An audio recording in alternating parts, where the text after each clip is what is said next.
beginning of existence until the 209th year of bondage, God never presented himself in the most such an obvious, blatant, irrefutable, unmistakable way.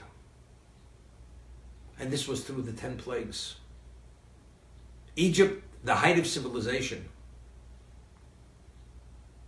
advanced in many areas. Pharaoh was a man who spoke 70 languages. We speak about the pyramids, the power of the chariot corps of Egypt, the armies. And within 10 months, as a result of the 10 plagues, Egypt was decimated, was demoralized through God's open intervention and demonstration of mastership and prowess to break them and humble them to acknowledge that he is the master of existence. The question is asked, the world itself is 2,000 years since the beginning of creation. Nearly that.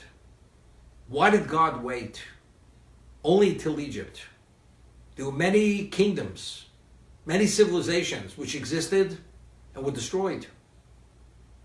Why didn't God display and reveal his presence in the most obvious way through revealed miracles, as he had done through Moshe being the prophet of God, Aaron, his brother, being his spokesman? Why then and not earlier?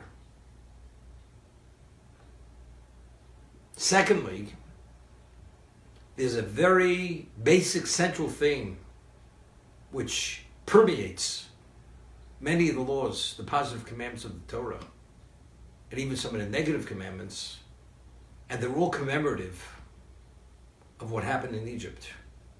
The first of the 10 commandments, I am God your Lord, who took you out of Egypt, from the house of bondage. It doesn't say, I am God your Lord, who created this universe, who took us out of Egypt from the house of bondage.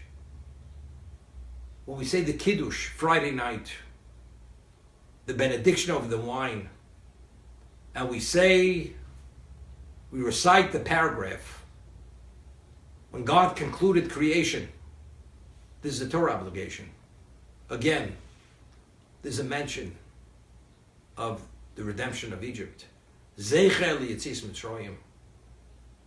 Passover itself, the whole holiday, the eating of matzah, not leavened bread, the bitter herbs,